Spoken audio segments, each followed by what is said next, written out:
Thank you for joining us for this informative American Institute of Chemical Engineers webinar, Facts, Paths, and Targets, Hazards, Excursions, and Risk, What Every New Graduate Should Know About Process Safety. Our speaker is Dr. Colin Chip Howitt. Chip Howitt is the Principal Associate of C.S. Howitt and Associates, the consulting firm he established in 1979. This firm emphasizes plant performance, process hazards, process risk, and process design modeling analysis. He was on the University of Kansas faculty from 1981 to 2009, where his teaching emphasis was process design and process safety. Chip Howitt's research focused on teaching effectiveness, process plant performance, phase equilibria thermodynamics, and data analysis. One quick note before I turn the session over to Chip Howitt. As described more fully on this slide, the American Institute of Chemical Engineers assumes no legal liability or responsibility for the use or misuse of the content in this webinar. And now I'd like to welcome Chip Howitt. Hi, Chip. Hi, Pam. How are you? Great. Well, welcome, everyone. I appreciate you all tuning in today to listen to my presentation on what every new graduate should know about process safety. I'm going to present this from sort of two perspectives. One is what one should know at the completion of the undergraduate degree for those of you that are new graduates, and for those of you that might be faculty and considering how to incorporate process safety into your curriculum. I want to talk about it from an evolutionary approach from the beginning of education to graduation. I hope to be able to present to both groups of listeners to get an idea of what I think is important in terms of preparing for professional practice, whether that professional practice is in industry or that professional practice is in academia. For the purposes of today, when I refer to process, I don't mean just a chemical process or refining process that we might see in industry. I also mean a process that we might see in a research laboratory, whether it's pilot scale, bench scale, or merely mixing things up in a beaker. So I don't want to be misconstrued about what I mean by process. With those ground rules, I'd like to get started today. And I really want to talk about what is a passion for me. And that passion is process safety. For those of you that might have been in my presentation at the AICHE meeting last November at the annual meeting, I really believe that the practice of process safety is the top of the food chain. And what I want to do today is to try to present the foundation that allows new graduates to rise to the top of that food chain to practice process safety. Again, it's just the beginning. So let's get started if we can. I understand that these slides will be part of PDF. I don't want to belabor what limited credentials I have in terms of teaching design and safety and then practicing in industry now that I've gone to the dark side. You'll be able to look at this later, and I hope we cross paths at either the Global Congress on Process Safety or the annual meeting. For those of you that have heard my presentations in the past, I always like to have three things to hang the intellectual structure of the talk on. And so for today, those three things are sticks and stones, passing time, and the journey. Now, I recognize some of you are visual learners, and so consequently, I have these three images to relate to sticks and stones, passing time, and the journey. The top image could be one of my children when he or she were young. The second image is obviously a process at a steady state. And then the last one, for those that may not be familiar with this is a bridge in western Kansas over I-70 with a boom from a backhoe protruding through the bridge. So again, sticks and stones, passing time, the journey. So new graduates. Our graduates go to a myriad of places, whether it goes into the traditional process industries, where it goes into the biochemical engineering area, the biomedical area, goes into electronic material processing, or goes on to graduate school. All of those places, we have to prepare our graduates for practice. And the thesis for today, or the reality for today, is that every new graduate practices process safety.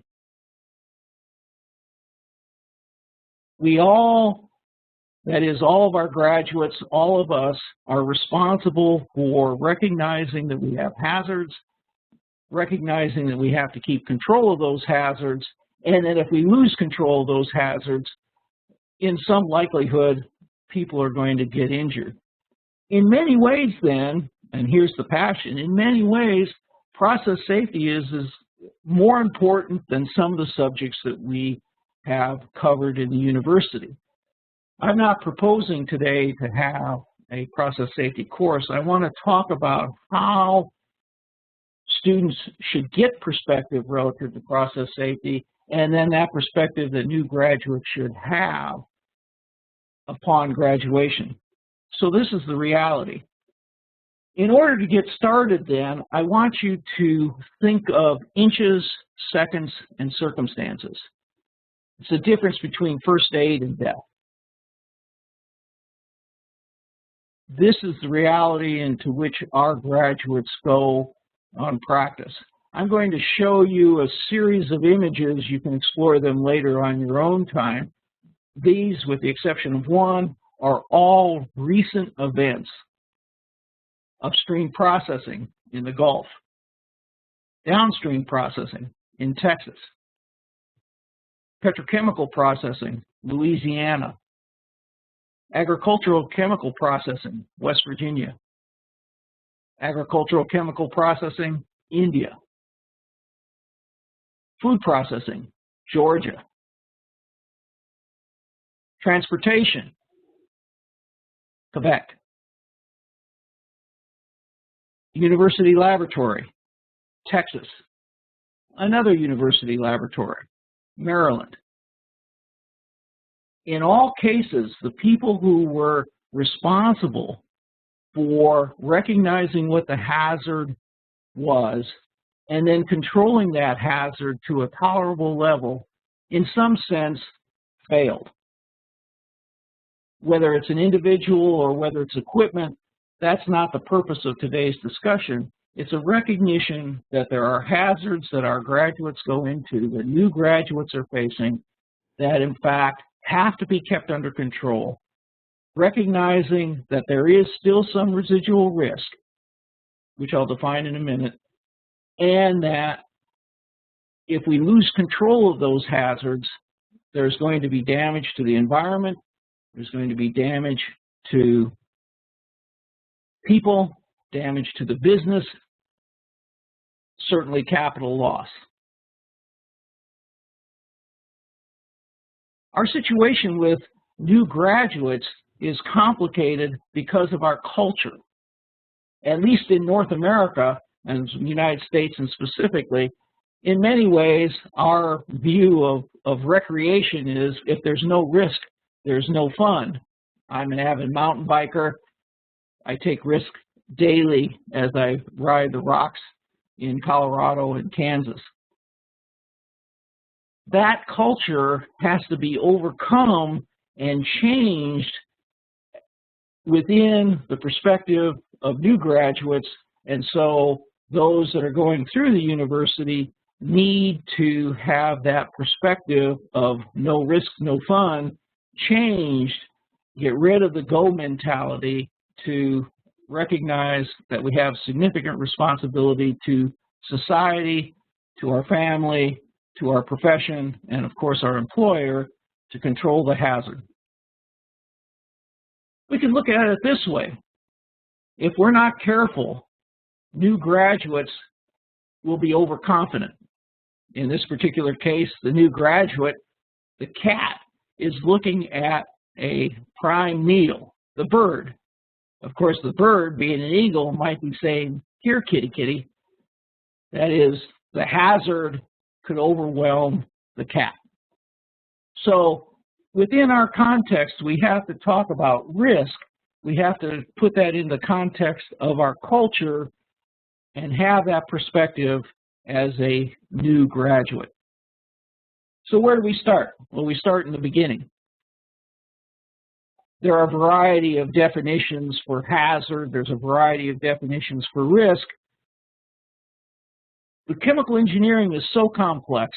There's so many different perspectives at the different universities that we need an intellectual structure upon which to hang this developing perspective, that it's our job to control, to recognize what the hazard is, and then control that hazard at some tolerable level. So a hazard is an inherent physical or chemical characteristic that when released can cause harm. Risk is severity times frequency divided by culture. We can introduce this early on in a student's career or recognize it early on as a new graduate that risk is frequency times consequence or severity divided by culture. And now we start to begin this recognition or this growing knowledge that we have to control risk to a tolerable level to protect personnel, to protect our families, to protect society, the environment, and business. We can introduce it early without knowing any chemical engineering that risk increases if frequency increases. That is, the probability that an event will occur.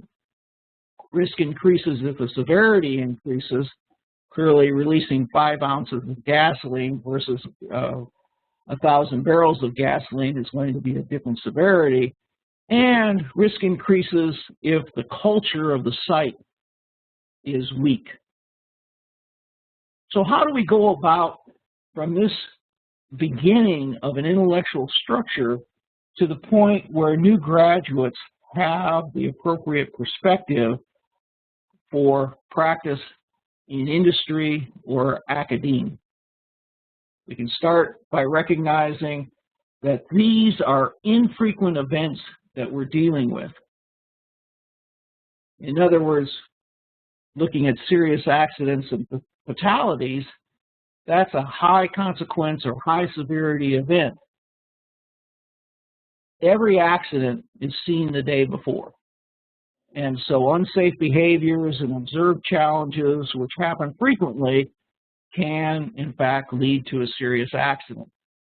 I always put it in terms of driving after a few beers. Most of the time we can get away with driving, but that one time, maybe we won't. And so consequently, we can introduce this concept of the triangle or pyramid, and there are a variety of forms out there, to in fact arrive at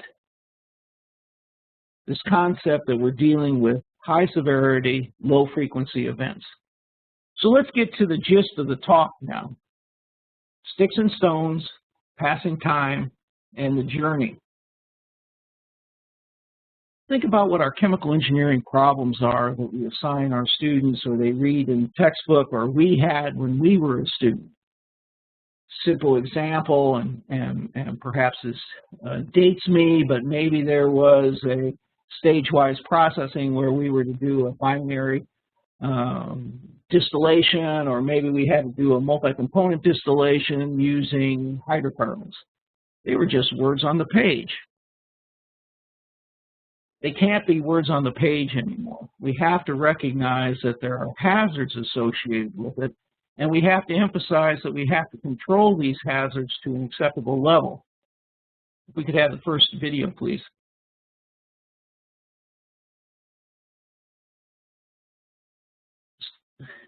So how many of us fill our car with gasoline? We recognize gasoline is a hazard. We attempt to keep control of it, And we have situations where probably everyone around us that's listening have filled up their car 1,000 times or 100 times with gasoline, and here's a situation where things go terribly wrong. We need new graduates to understand that they are dealing with hazards and that they, in fact, are responsible for controlling that hazard, and that if the hazard escapes, things can go very wrong. Fortunately, the woman in that video was not hurt, quite scared, I'm sure, but not hurt. So, sticks and stones. It's not just words on the page. It's not just words in a problem statement. We need to understand measures of hazards, for example, such as the NFPA flammability triangle. We need to understand measures of toxicity. These are not very difficult for students to arrive at. They all have access to the net. They can search it better than most of us can. And so consequently, as part of the problem statement, they should be defining what the hazard is. Not that it really impacts the problem that they're solving, but it begins to have the perspective that they are dealing with chemicals that, in fact, can hurt somebody.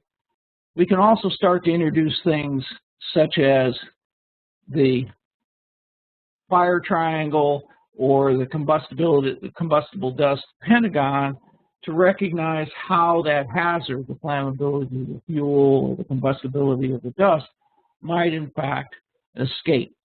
Again, it doesn't affect the problem statement, it doesn't add much time, but what it does is to begin to gain perspective as to what students have to deal with as new graduates.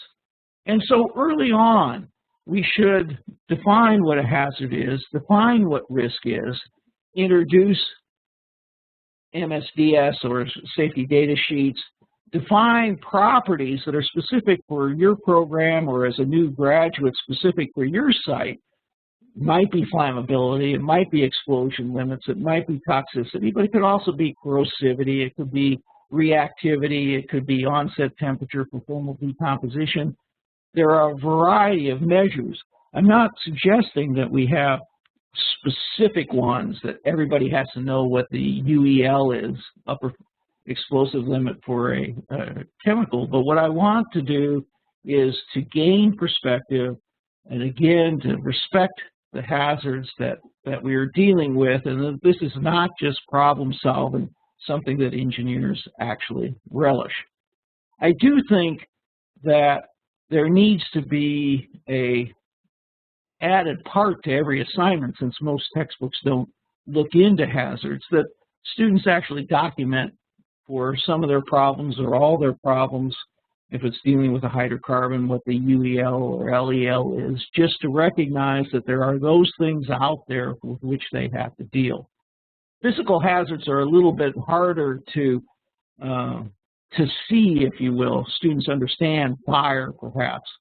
But pressure, when you think that it's only a couple PSI overpressure that can take out a cement block wall, that is a perhaps more subtle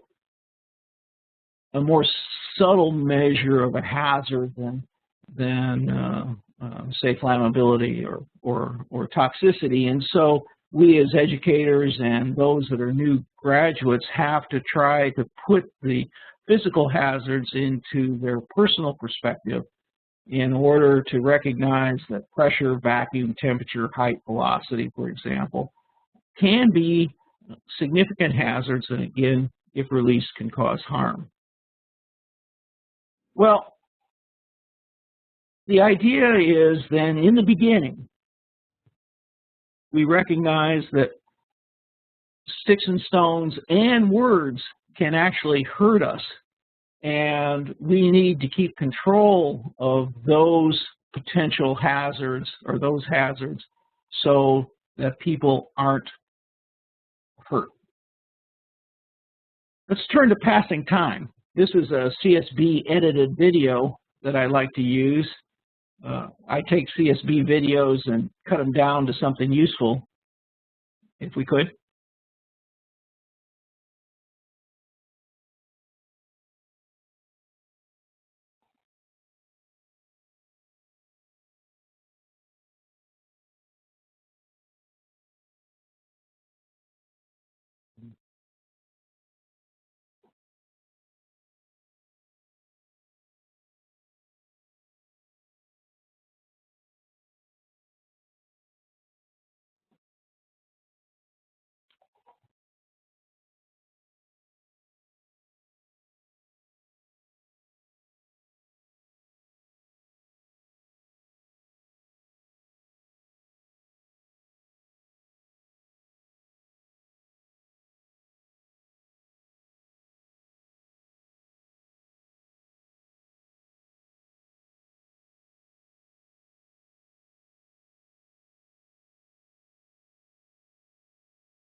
Thank you.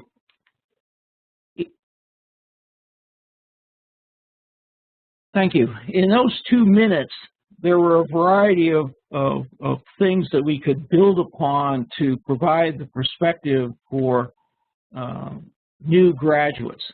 I think that the most important part under this passing time aspect is that, in general, all of our processes are unsteady state. And therefore, new graduates have to be comfortable with dealing with unsteady state situations. We can also argue that there is a large integration in this particular video of the fundamentals of chemical engineering.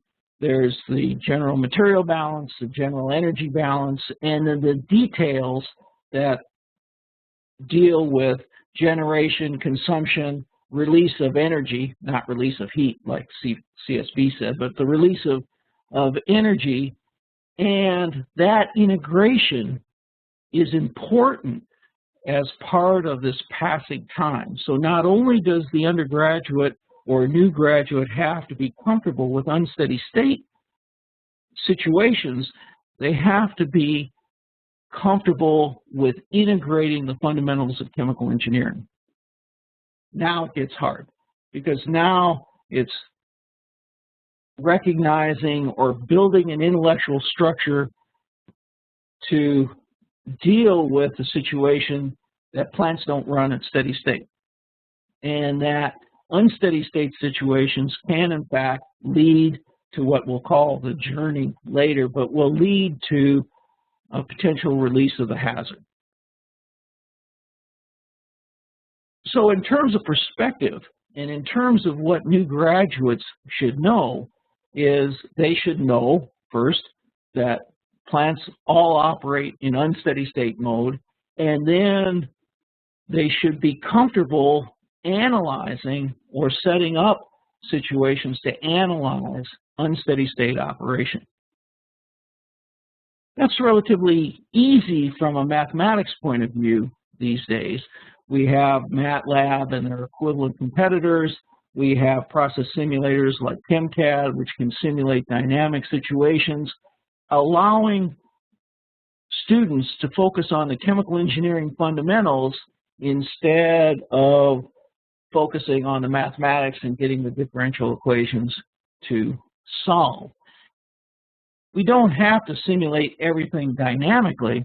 We can set up situations and recognize that there's a balance that occurs when we attempt to integrate on a macro level the chemical engineering fundamentals. In this particular simple case, we have our reactant consumption times the heat of reaction has to balance the heat transfer, and that balance is a function of the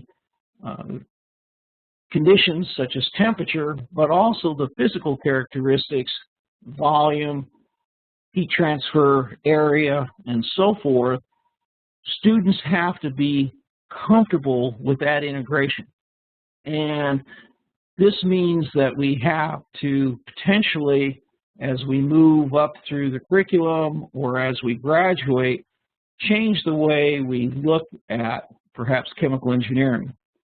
Unfortunately, the way chemical engineering is taught, and that's whether it's a chemical engineering emphasis or a biochemical engineering emphasis or the myriad other ones, is it's taught in small compartments. And very frequently, those small compartments are not integrated with the other small compartments until a course such as design. It would be nice in terms of perspective if the new graduate knew that there's only 9 fundamentals of chemical engineering. Someone who's old like me can't remember very much, and so consequently I remember the 9 things. Everything else is details. And in fact, if we think about it, the general material balance and energy balance equations are the foundation of everything we do. And everything, all the other courses or all the other knowledge that we have essentially feed those 2 equations as details, whether it's kinetics, whether it's thermodynamics, whether it's momentum or fluid flow, feed those 2 equations. Giving them the intellectual structure, then what we can do is to first make sure we can do unsteady state calculations at the material and energy balance level, and then make sure that we can integrate the fundamentals, at least at a macro level, with using software that we can sort of focus on the chemical engineering and less on the mathematics. I realize that some of you are superb at mathematics. It wasn't my strong point. The focus here is on the fundamentals of chemical engineering. But the idea here is, as time passes, the process changes. Whether it's intended to change in batch or semi-batch operations or not intended to change, steady state operations, it all changes with time. And those changes with time are in fact things that can lead to an excursion. This is difficult because now what we've done, we have very little student time. It's a zero-sum game. If we start to add things, we have to take something out, and so consequently there needs to be this vision at the education level to integrate the student knowledge of chemical engineering long before they get to their capstone course. And those that are graduates need to begin to think in an integrated way so that we can actually practice process safety to control our hazards to an acceptable risk level. So we've talked about sticks and stones. The words on the page can in fact hurt us. We've talked about passing time, that in fact processes operate in an unsteady state mode, and now not only operate in unsteady state mode, all of those things that we learn, the fundamentals of chemical engineering, interact. And they interact in such a way that most of the time we keep control of the hazard. But some of the time, we get to a situation like this, and we need to know how we got there. Those of us that are new graduates, or those of us that are close to being new graduates, need to be able to project that this is going to happen and to evaluate whether, in fact, the risk is tolerable. I like to talk about crossing the road. If you live in a residential area, chances are crossing the road, there isn't very much traffic. The traffic's moving at low speed. So consequently, the frequency of being hit by a car and the severity, should you be hit by the car, is relatively low. Try to cross an interstate in Southern California, and the frequency of getting hit is high and severity is extremely high. How do we keep control of the hazards? How do we evaluate whether those hazards can credibly escape? So the last part is the journey. I'm not talking about a journey such as this one where the driver of that semi or the operator of the backhoe failed to lower the boom and therefore destroy a bridge. I'm talking about the journey from an initiating event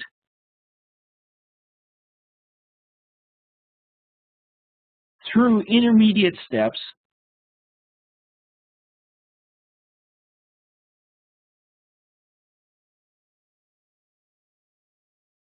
leading to the release of the hazard or the consequence. And so in this particular example, the initiating event was a van fell into the harbor, and a subsequent series of steps led to this rather large truck falling on top of the somewhat smaller truck into the harbor. An initiating event, a sequence of events to a consequence. New graduates have to be able to project that sequence. They have to be able to identify what initiating events might be possible, assign frequencies to those initiating events, and then project through the intermediate steps whether or not the hazard's going to be released, and if the hazard is released, what is the consequence? And how severe is that consequence? So the end point, that is the new graduate, has to be able to have that perspective that initiating event can lead to a release of a hazard, must be able to project the frequency of the combination of the initiating events and all subsequent intermediate steps, and must be able to evaluate what the consequence is and what the relative severity is. I want to turn to the education viewpoint just for a minute. How do we get people to do this?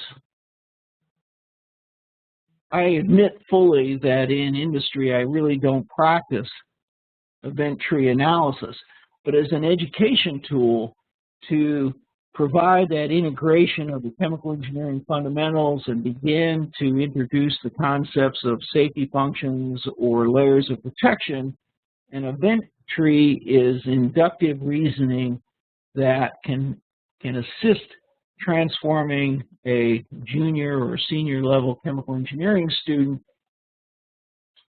into having the perspective that there is a sequence of events, there are ways to interrupt this sequence of events, and if that sequence of events is not interrupted, we can lead to a potential very negative event. It's also a way for us to begin to assign frequencies, but again, the concept is this is unintended. If we look at all of the ways that all the problems we do as an undergraduate or we assign as an undergraduate, that is a faculty member assigns, it's always based on intended performance. We want to achieve a certain recovery. We want to change a certain conversion. We want to achieve a certain vapor composition, its intended performance.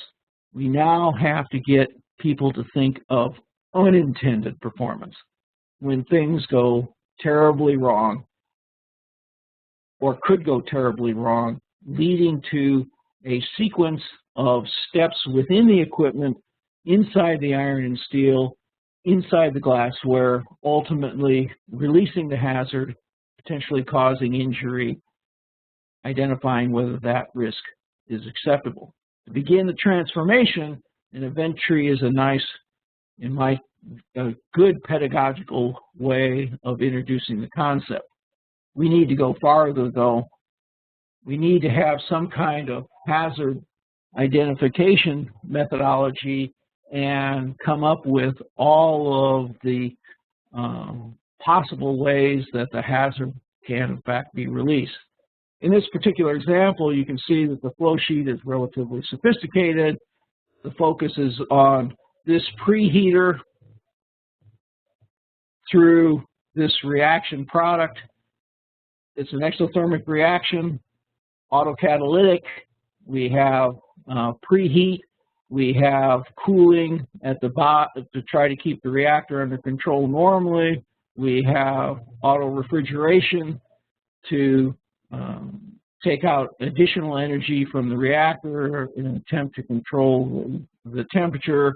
We also have safety equipment with respect to rupture disc and relief valves.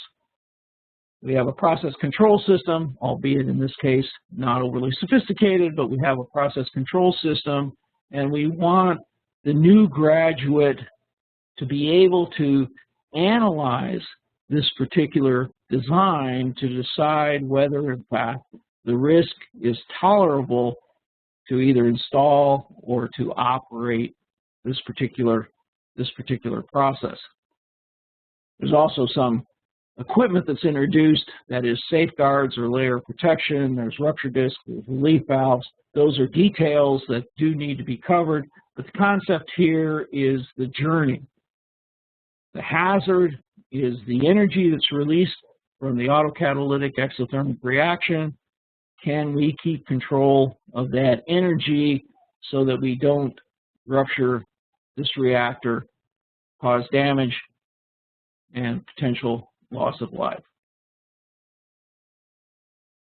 My view is students ought to be look at it from a HAZOP perspective, looking at controlled blue sky analysis, if you will, of the operation. They're used to identifying what the process intent is. That is, how is the process intended to be operated? The HAZOP methodology allows us to assign deviations, potential initiating events to cause that deviation, look to see what the consequence of the deviation is, and ultimately see if there's any safeguards in place that can interrupt the sequence leading from the initiating event through all of the intermediate steps to the consequence. I recognize that there's a lot of other methodologies out there, whether we look at something deductively like fault tree analysis, or we look at checklists, or we failure mode effect analysis. I tend to like the HAZOP from a pedagogical point of view because it forces new graduates to think of the sequence. Having been a facilitator in industrial PHA analysis, the HAZOP is also useful at that level because it gets the engineers, again, to think of the sequence leading from the initiating event to the consequence, and then allowing them to evaluate the severity of the consequence.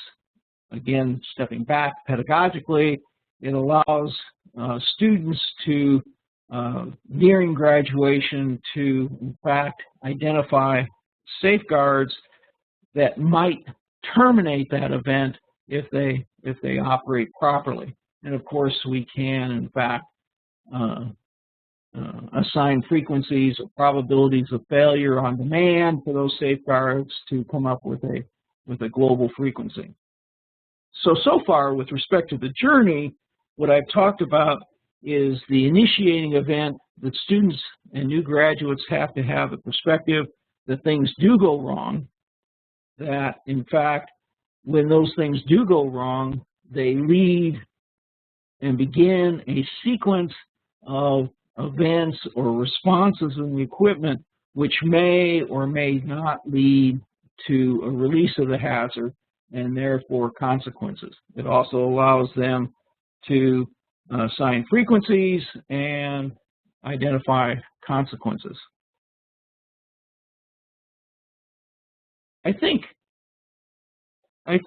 at this point what we need to do, though, is we've got people with perspective now that there are hazards. It's not just words on the page, that processes, whether they're in the laboratory or out in the field, do in fact change with time. And we have them with the perspective that in fact hazards can be identified. There can be initiating events that may lead to the release of that hazard. And then if that hazard is released, not only can we define the frequency, but we in fact can define or evaluate what the severity of the impact is.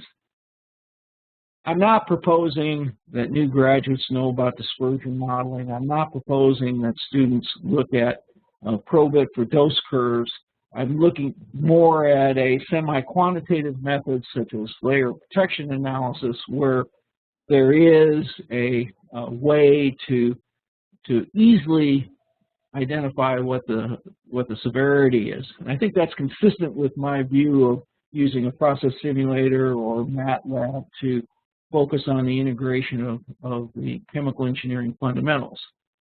I would be remiss, however, in now that we've developed that perspective, we can think about, well, if we don't have the hazard, then there's not going to be any impact if it escapes. And so consequently, we can introduce and be sensitized to inherent safety. Inherent safety is just a way of either minimizing the severity of the consequence by minimizing the chemicals, using less hazardous chemicals, using less hazardous operating conditions, or changing the frequency by simplifying the process to reduce the frequency associated with an error. Okay, now at this point, this is some additional material, and could be a fair amount of additional material. Those of you that did listen to my talk last November, where I was proposing that capstone safety be substituted for capstone design, I want to point out here, since everyone has a capstone design course of one kind or another, it's not that difficult to integrate the inherent safety into what I call the conceptual process synthesis hierarchy. And it's not that difficult to introduce high reliability system structure into the process design conceptual process synthesis hierarchy. And so here we have, these are introduced, and in my point of view, these two additions are substantially more important than optimization, because most of what we do in industry or what we do in research is to analyze existing processes, attempt to evaluate what the risk is of existing situations. And so we take out some of the optimization, we put in the process safety aspects, the journey, if you will, of how our intended process can go terribly wrong. And I think it's a good payout, again, because every new graduate practices process safety. So today's talk is sort of a 30,000-foot view of what new graduates should know. It's not specifics that you need to know this UEL or that onset temperature. It's recognize that we're dealing with hazards. We have an immense responsibility to ourselves, to our colleagues, to our families to control those hazards. So we need to know that sticks and stones and words will, in fact, break our bones. We need to recognize that processes change with time, and some of those changes with time can, in fact, lead to an excursion and the release of the hazard. And then we need to be able to identify the sequence of events or the journey from an initiating event to the release of the hazard and deciding whether the consequence is, in fact, severe enough for us to change our installation, change our operation to have a tolerable level of risk. In closing, I need to point out that SASH group of the AICHE has produced recommendations of what they think is important for process safety education. I don't think what I talked about today was too much different. We talked about characterizing the hazards. We talked about inherently safer design. We talked about some type of hazard identification procedure, which in my case was HAZOP. I gave some discussion of risk after identifying what the consequences are. The control and mitigation, I talked about control, not mitigation today, the idea that we can interrupt a sequence of events so that the hazard isn't released. And so in some sense, I covered what SASH recommends with perhaps a little different flavor, emphasizing what the importance of process safety is. I didn't cover the major regulations. My view was, what does every engineer need to know about process safety? If we control the hazards, we've met the regulations. With that, I'd like to close. I thank you for your attention. I'll be happy to try to address any of your questions. Actually, I'll be happy if I can answer any of them. So thank you so much. Okay, thank you, Chip. People can use the chat box, please, to send their questions, and you can send those to host. So your first question, Chip, can you recommend a source of projects or problems suitable for a sophomore-level mass and energy balance course? That's a good question, and as with most aspects of process safety education, the textbooks are not very good, and so consequently, what I would recommend is going to a source such as the CSB and looking at some of the events and identifying a problem from that. It doesn't have to be specific with actual kinetics or mass transfer. At the sophomore level, it's just material and energy balances.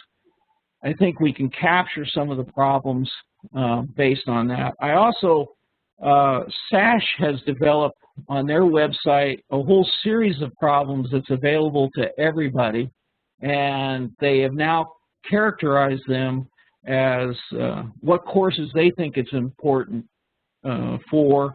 And so I would recommend, perhaps as the first step, to go to the SASH website to pick up problems there. Okay, thank you. Can you name other methodologies used instead of HAZOP? Failure mode effects analysis is one. Checklists, and there's a lot of checklists in the literature, is another. I don't propose them at this level largely because it doesn't focus on the integration of the chemical engineering fundamentals. But those are two examples. On those, black swan type events, people will do fault tree analysis, which is deductive reasoning, where the black swan event is the top event and all possible ways that we might get there. So those are a few. The CCPS people have a book on hazard identification, which is a good one, that lists a whole variety of procedures that are used.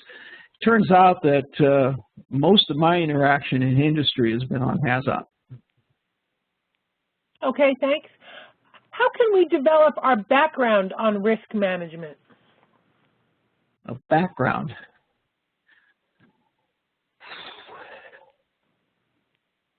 That's a tough question. Today's talk was just to develop the beginning perspective. I think like all engineering, it takes practice, and I think that's really where to develop that background upon which to draw when analyzing a process. I guess I don't have the best answer for that. I'm sorry. Okay. What dynamic simulator do you prefer or think is better? Well, I'm a poor old country boy, so I haven't tested everything that's out there. I personally like ChemCAD. I found that it's very easy for both students and industry to use. It allows us to do dynamic simulation fairly well. I've been able to match plant performance data with the simulator. Clearly not as sophisticated mathematics as, say, MATLAB, but on the other hand, allows me to deal with the equipment more than the mathematics. So I tend to use that. My second choice is MATLAB.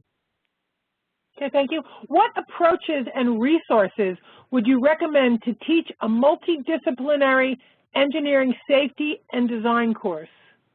Multidisciplinary. Boy.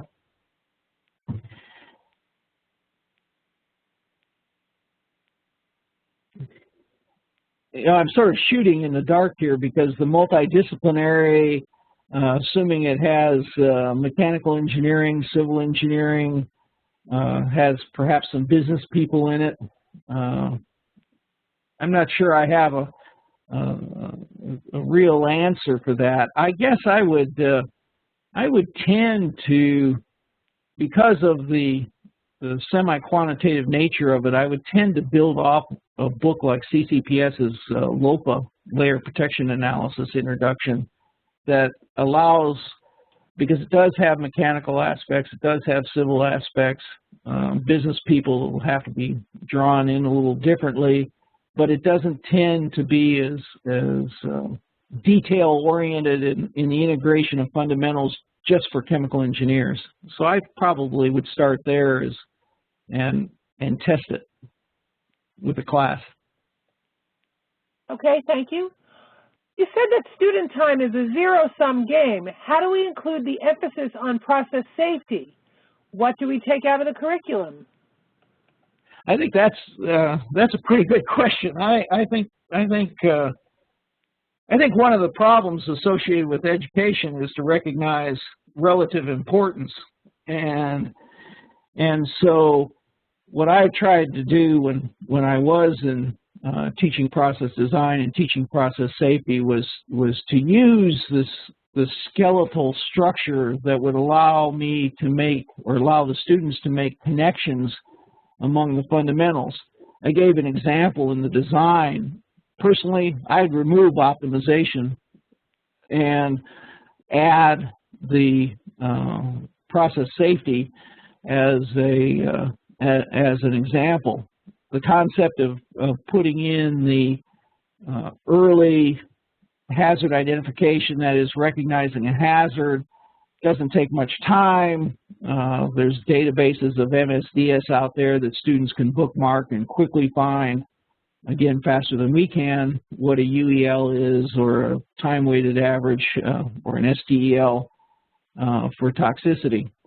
With respect to the time aspect and the integration of unsteady state, that one's a little harder, and so I would tend to look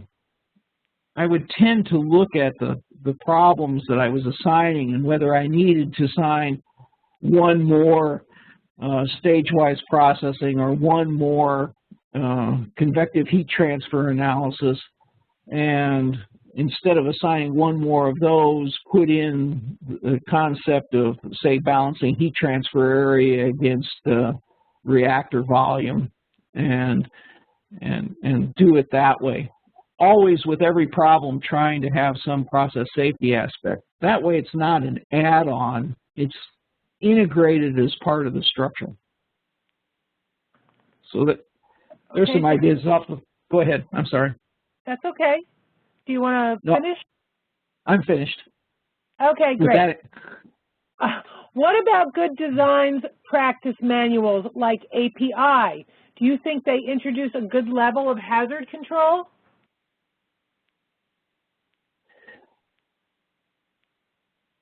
I think that my view, I think that their intent is, yes, they do, but I think that from my perspective as a designer, that's what I did in the industry before I went to the university, and what I did on the side while I was at the university is that they don't give the why usually.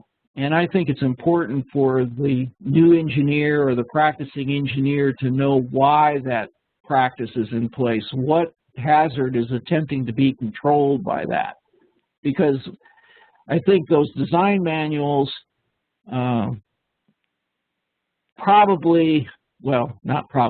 those design manuals don't see every possible event that could occur. And I think it's our responsibility as practicing engineers to at least try to see all those events. Okay, thank you. Should we have a dedicated safety class in our curriculum? In my view, yes.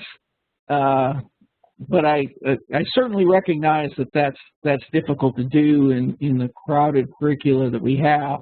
Fortunately, at the University of Kansas, when I was there, the faculty at the time allowed me to develop a process safety course, and it's still a required course for graduation. I put it in 1984 before Paul, and it's evolved with the times. I think it was useful for our students and our graduates, but not every university has that time or that space in their curriculum. So do I think it's a goal? Yes, but I think it's more important that we integrate across the curricula so that students have the proper perspective. Okay, thanks for that answer. I'm sorry, but that's all the time we have for questions. So if your question was not answered today, please send it to producer@aiche.org. And now, on behalf of the American Institute of Chemical Engineers and all who attended today, I'd like to thank Chip Howitt for this very informative presentation. Thanks also to our participants for your cooperation and thoughtful questions. Please visit aiche.org to replay this webinar or to view and sign up for our many others. Goodbye, and we hope to see you again in a webinar soon.